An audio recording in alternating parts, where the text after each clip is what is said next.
Another vendor I stopped at, I didn't see anything initially that interested me at his table, and then I happened to spot this Dayton motor reversing switch, model 2X440, and I took a look, and sure enough,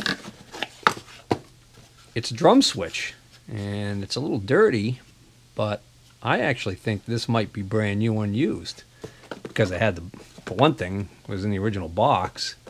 Even the wiring diagram is in there, and the little brochure is in there. And this is it's a model 2X440 Dayton reversing switch. This is a 1 horsepower 220 volt reversing switch. So this is actually a handy thing to have for a lathe. It's a little light for the horsepower motor on my Vernon lathe, and I already have a drum switch on there. So I really don't need this right now. I could either stick it in my inventory and just keep it in case I need it. This is so clean, this plate right here, that I really think this is brand new unused.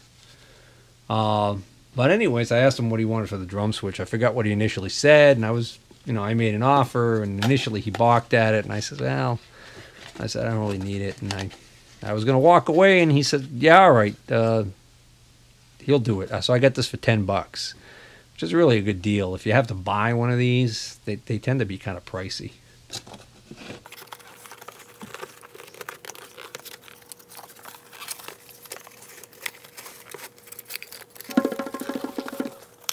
Part of the reason why these are so expensive is because they're very difficult to box up. Next vendor I stopped at, he had like 3 or 4 tables in a row set up and a blanket on the ground. He had a pretty large area he was taking up, and he had a ton of stuff just piled onto tables. And he's the kind of vendor that is just, he doesn't think too hard about what the value of something is. It's more about just getting something for the stuff. I got a feeling he must acquire a lot of his stuff for free or get paid to clean stuff out, and just gets this stuff along with being paid, because he's got a really laid back attitude about items, which is great if you find something you can use there. And he likes it when you just keep piling stuff together. He loves bundlers. He loves guys who put together a big pile of stuff, and he'll say, bring it over, or he's got buckets. You can fill a bucket and bring a bucket over, and he'll give you a price on the bucket. Or you could do like I do, you take a bunch over to the tailgate of his truck, and he'll just give you a quick look, and he'll shoot you a price. And usually in these kind of situations, I like to have an idea. I kind of like add it up in my head and think of the value that I perceive there to be there, and what I really want to get it for. And usually some back and forth goes with that kind of territory. But I've bought from this guy at this flea market in the past, and it seems to me like almost all the time he shoots me a price, and I just take that price because it's usually a hell of a good deal. Case in point, this pile right here, this next pile of items, I got this pile for $30. Let's take a look at what I ended up getting here. So I grabbed anything machinist related that I saw right off the bat, and there wasn't a lot left. I think I missed out on some stuff because there was a guy there who was buying a bunch of stuff right when I was over at another table, and I think he found the table that had a lot of items. But there's so much stuff there, I was able to dig down deep into the pile and find just a few things left. Yeah, so anyways, I got this General Tool Company bevel gauge, number 17, stainless steel. I think I've already got one of these, but it might not be the same size. This looks maybe like a little bit larger than the other one I have. I don't know. I spotted this Starrett box, and the great news is that it's an original Starrett box. Unfortunately, it's not something big money. It's a drill point gauge, a model 22C. My first thought was there's going to be something else completely different in there, but actually, lo and behold, that's actually what's in here. So it comes with this little Starrett booklet, which is kind of neat. It's a little mini catalog they throw in there. And in here we have, well, that's interesting. That's a Starrett center gauge. Huh. a C391 center gauge. I wonder why that's in there. AKA a fishtail. That looks brand new. A couple specks of rust on there. It's got that satin chrome finish on it. That's what it is. It's a center gauge. I don't think that belongs in there. I don't think that. Why would that come with that? That's kind of neat. So this is the drill point gauge. So a little bit of rust on it, but I think it'll clean up okay.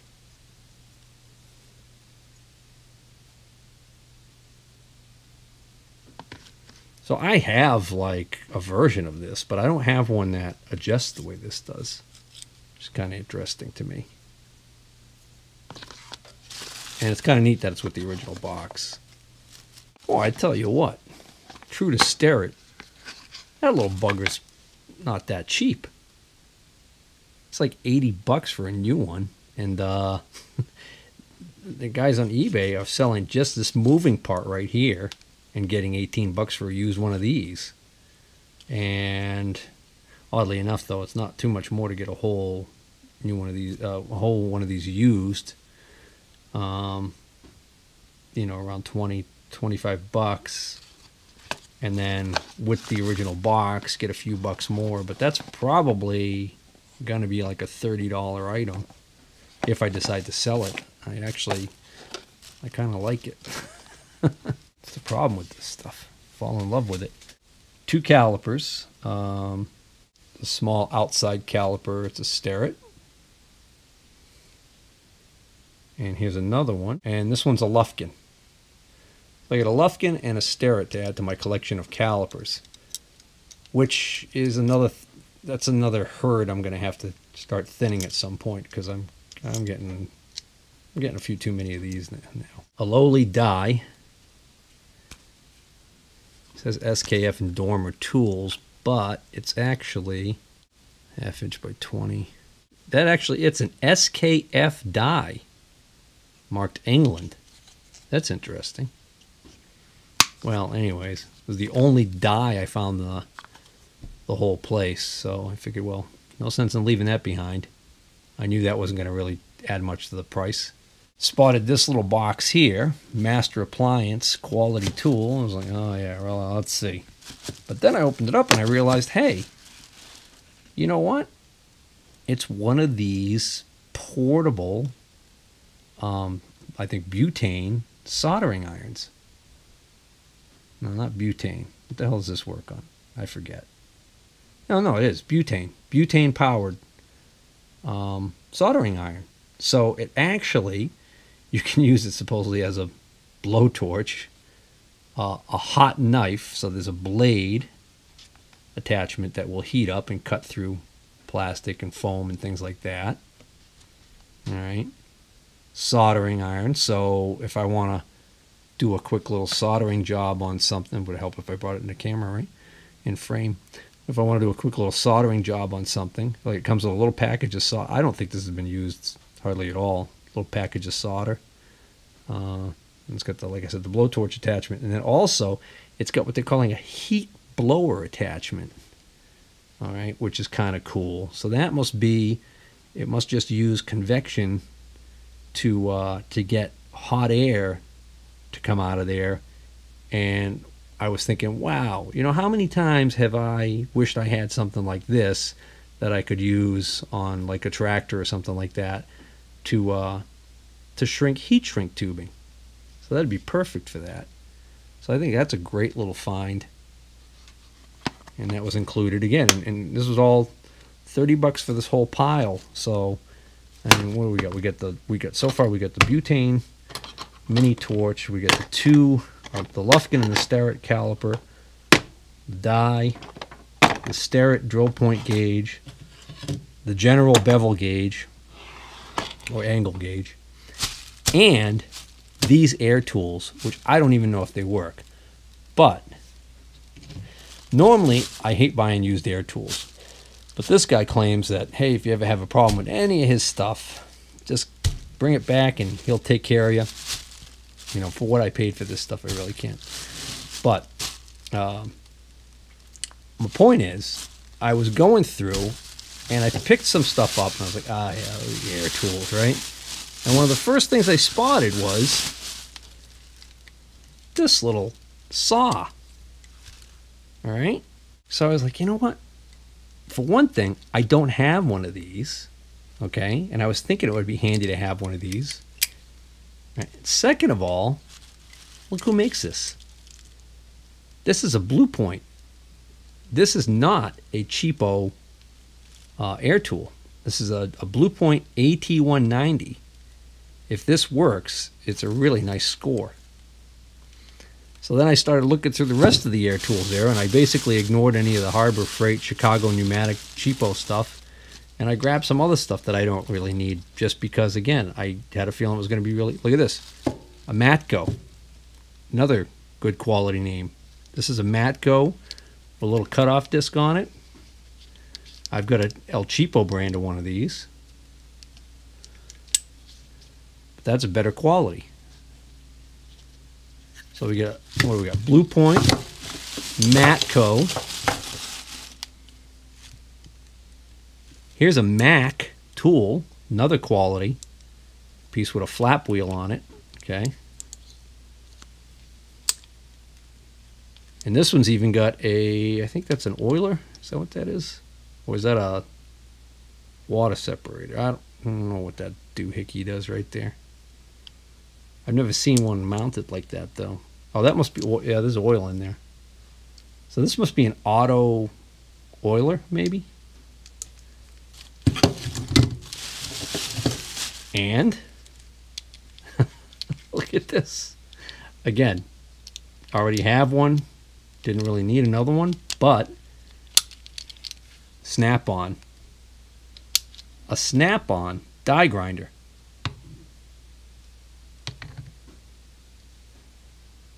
So how cool is that? And this set of sockets, which I looked at them real quick and I was like, oh, what the heck? And then I realized, oh, I know what these are. These are sockets for removing rounded over nuts, like rusted rounded over nuts. And I just bought a set of Irwins because I needed to do a repair on the Honda Pilot's exhaust system.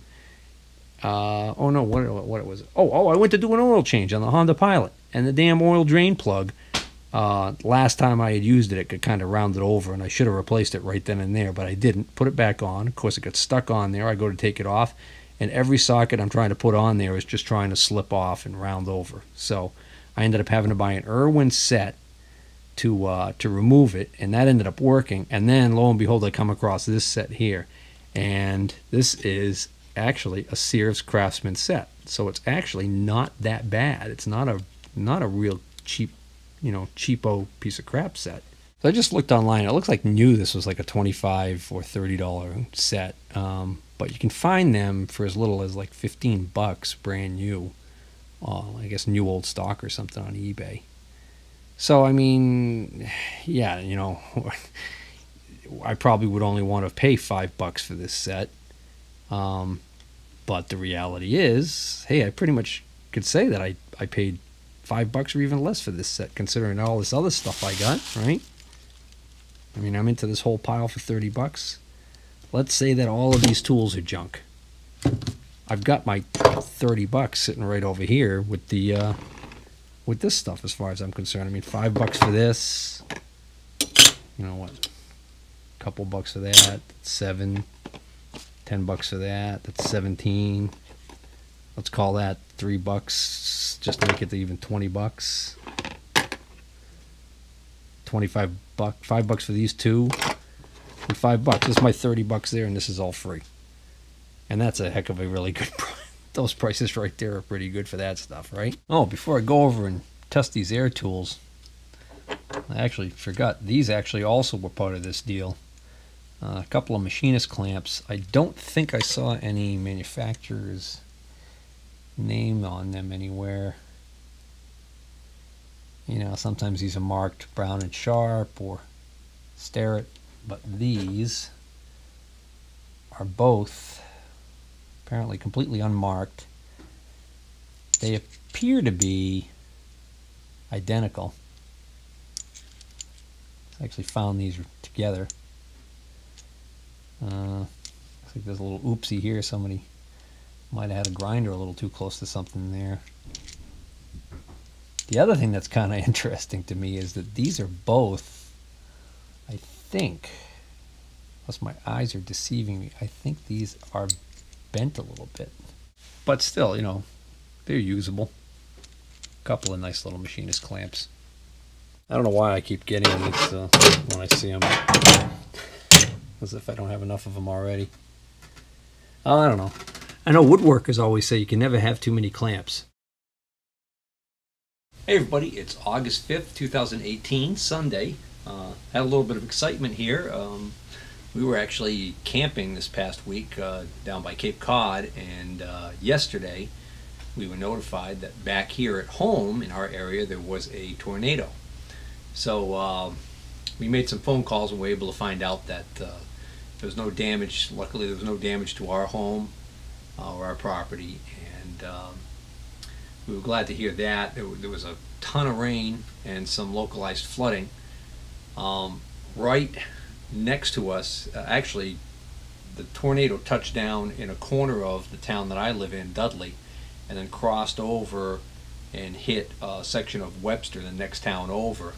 And there in Webster, one of the buildings, it's a 3-story brick building on Main Street, had a couple of storefronts and then some apartments up above. The entire roof of that building was a flat roof, was torn off by the tornado and basically upended and fell on there were 3 buildings in a row, and it kind of fell on the furthest building, which was an old brick building that had a grocery store on the first floor that had recently closed. It was actually up for sale.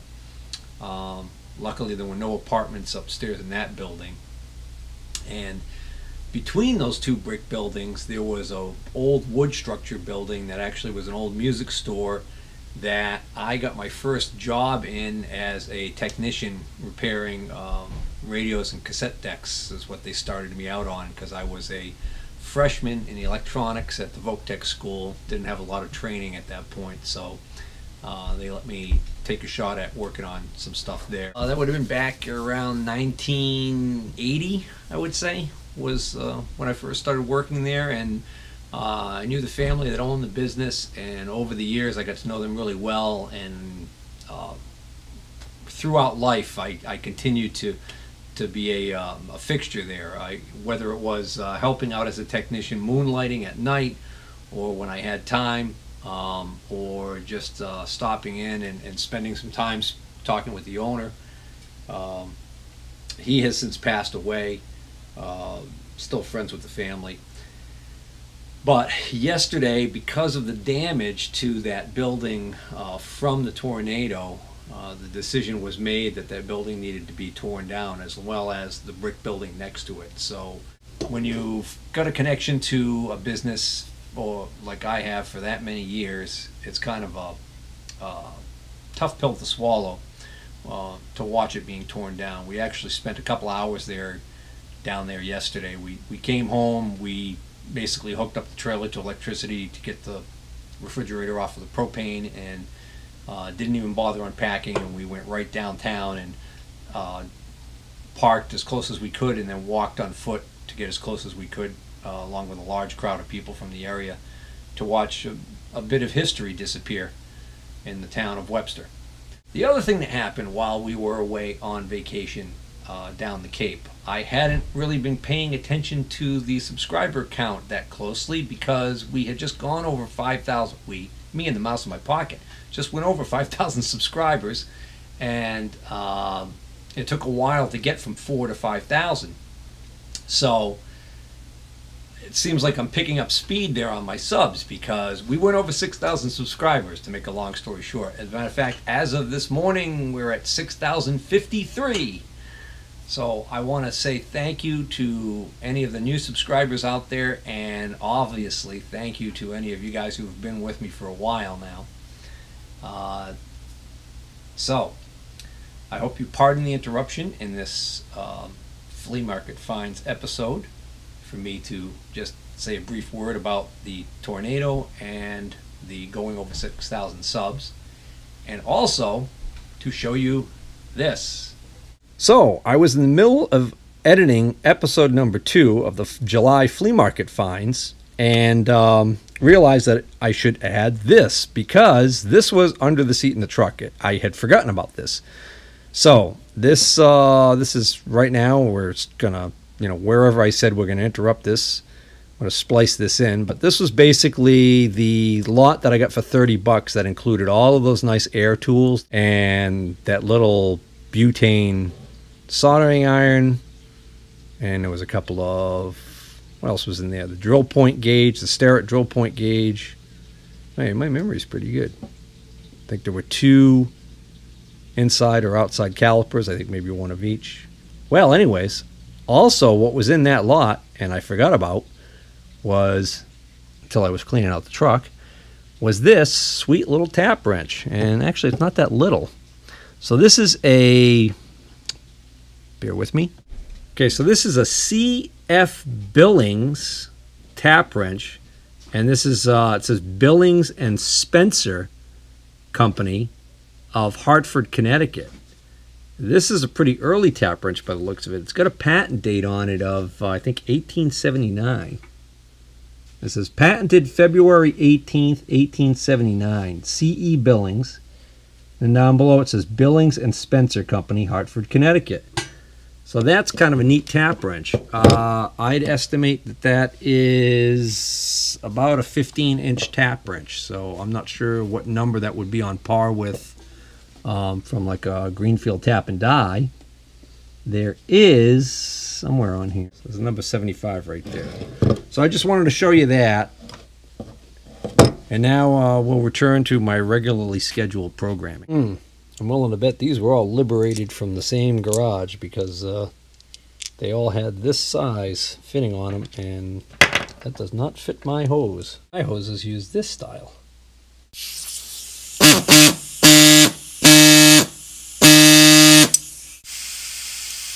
I don't think there's anything wrong with that. These trade for like 40 or 50 bucks on eBay used.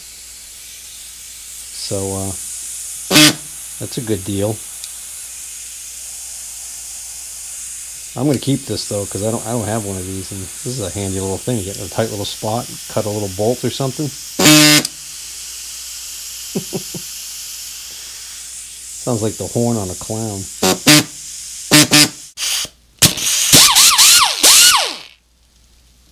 Two for two. The air leakage that you hear is actually not coming from the tool. It's just I'm only hand tightening these fittings for testing purposes. Next up, the Matco cutoff tool. I know they're for safety and everything, but these can be a pain in the butt.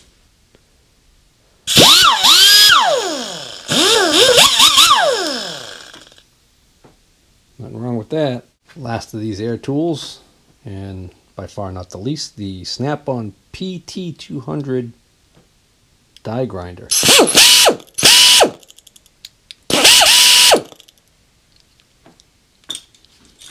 I mean, these aren't tests under load or anything, but there's nothing to indicate initially, as far as I'm concerned, that there's anything wrong with these tools.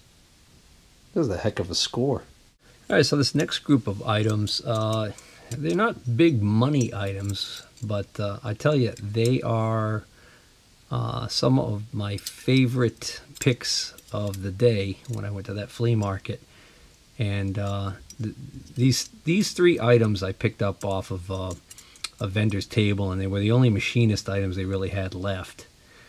And I was looking at them, and I was like, ah, boy, I don't need these. And ended up putting these 3 pieces together, and I asked the guy, I said, well, would you take $5 for them, for the 3? And he said, yeah, sure.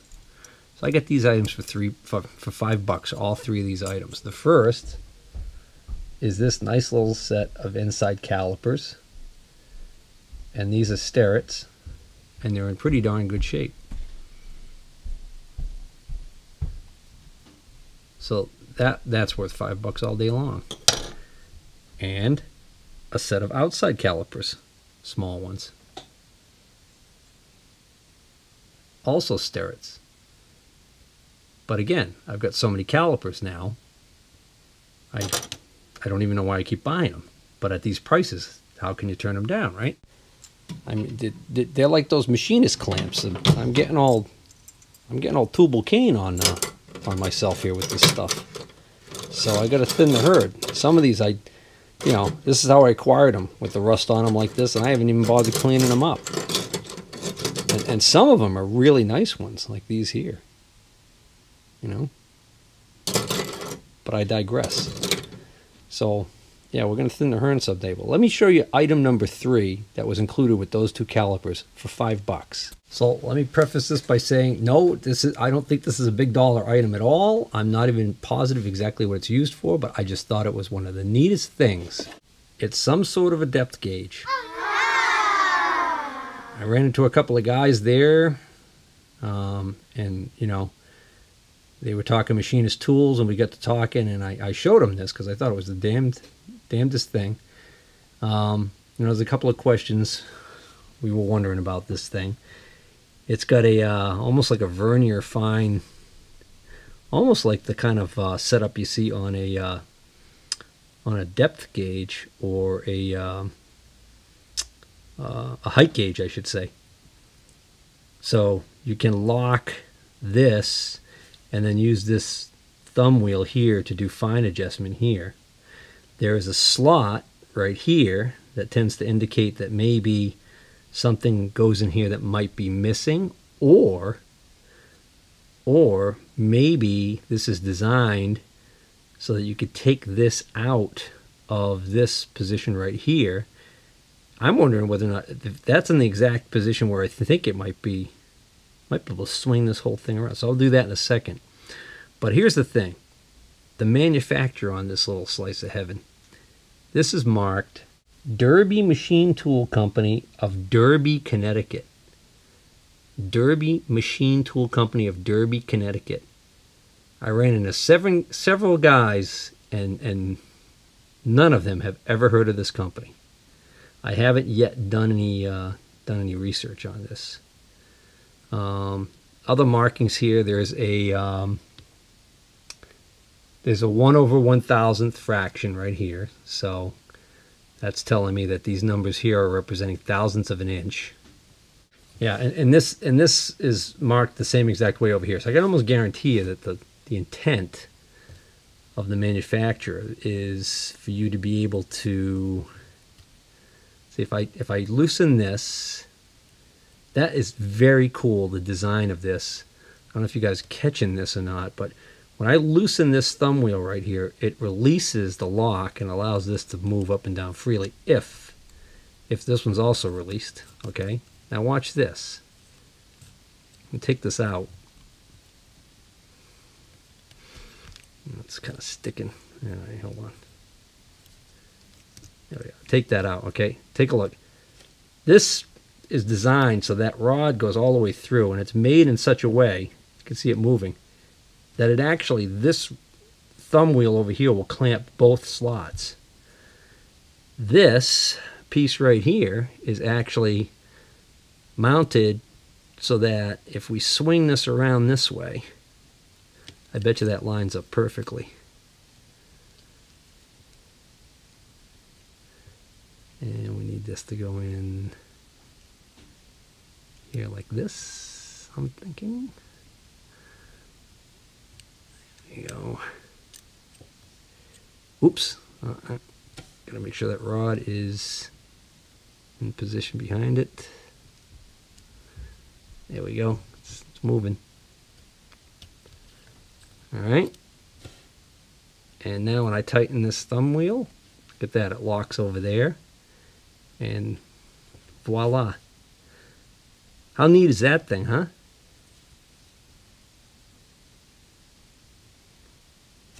Well, guys, I just spent about 15 minutes poking around the internet. And I have confirmed that this is indeed a rare piece. And I'm basing that on the fact that I cannot find anything like this online. I cannot find any pieces made by this particular company. I did find a couple of machine shops in Derby, Connecticut, but they don't have this name. And I checked eBay. I checked sold on eBay. I checked. I went on a couple of sites that specialize in just collections of vintage tools. Unfortunately, that a lot of those sites don't have any way to search by name. Went on the vintage machinery site, but of course, that's machinery manufacturers, so I wasn't surprised not to find anything there regarding something like this. So this is a rare bird for sure. The only question is, is it valuable? There's plenty of examples of rare pieces that just do not have much value. And you take a Walker surface gauge and, get $1,800 for it at auction. But this might be a different kettle of fish, so to speak.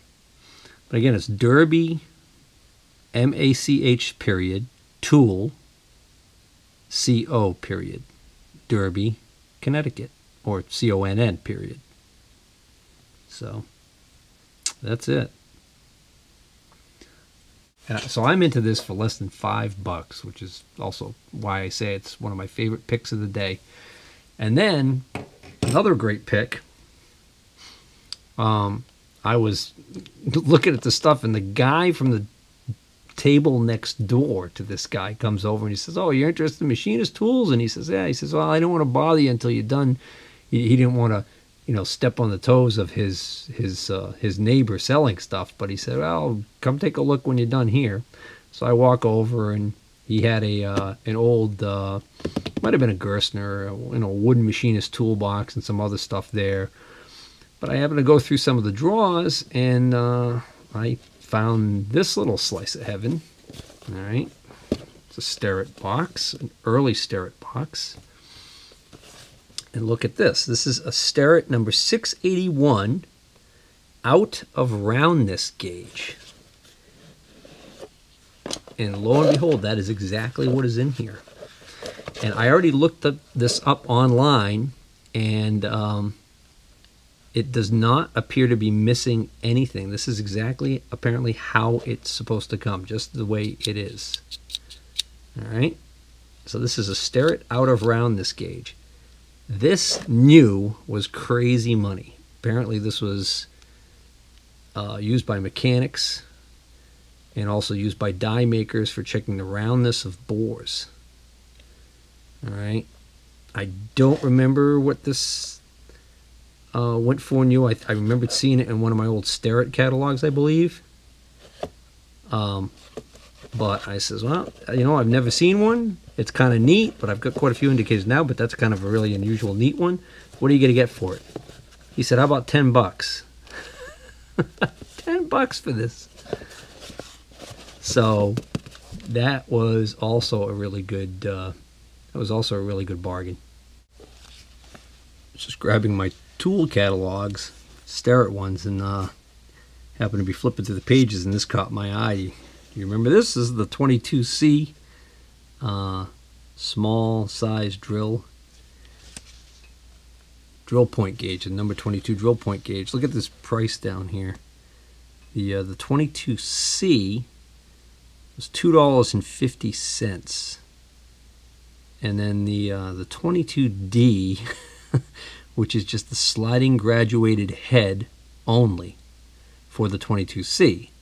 So that's just this piece alone, which is why now I know why I saw these on eBay selling by themselves, because they did sell that separately.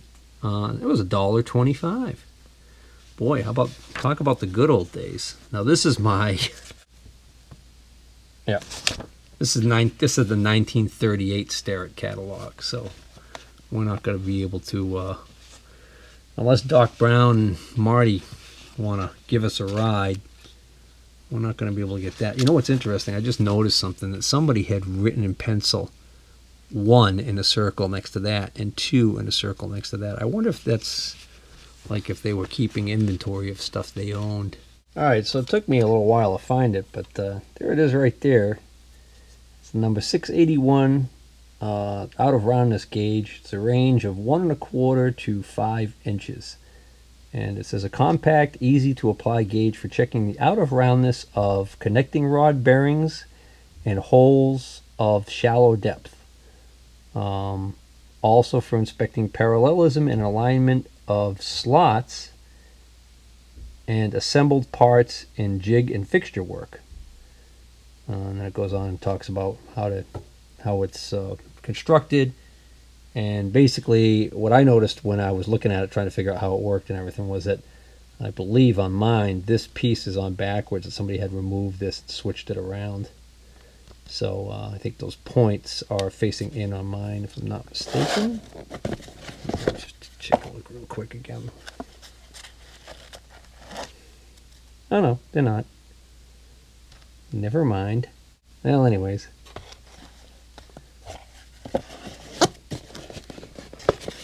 So let's see, just for the heck of it, how much. See, in the newer catalogs, I say newer. This is an old catalog also, but it's not from 1938. This is a 1976. Okay, so here's a price guide, and these prices were effective to 1978, the year of the New England blizzard of 78, which I remember because I was like 12 years old. There it is right there, $681 out of roundness gauge. $104 back in 1978. Here's a website I go to sometimes just because it's kind of fun to sometimes see how much things have changed. This is an inflation calculator. This is inflationcalculator.com. And it's basically it's an online calculator. You just fill in the field. So I just told it that if in 1978 I purchased an item for $104, then in 2018 that same item would cost $401.95. So it's a cumulative rate of inflation, 286.5%. Whew. Yeah, it occurred to me maybe you guys are curious, as I am, whether or not this portable little soldering iron blowtorch thing works. So I just read the instructions here. Let's see if I can fire this thing up without blowing myself up. So there's actually a flint igniter on the top of the cap here.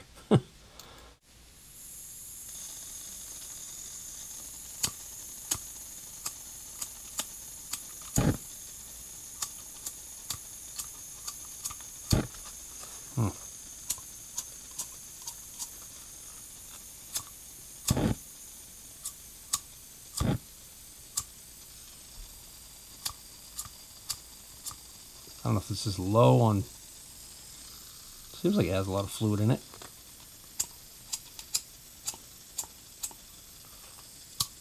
For some reason though, it's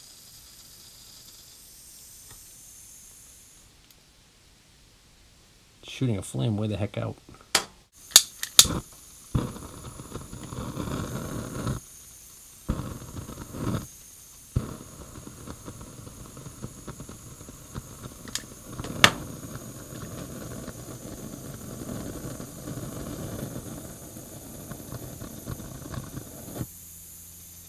Huh.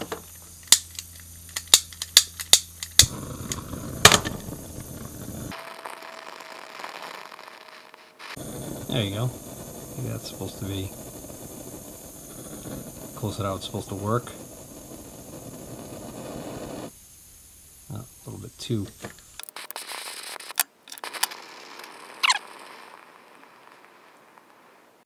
Betcha that's what it is. It's too low on fuel.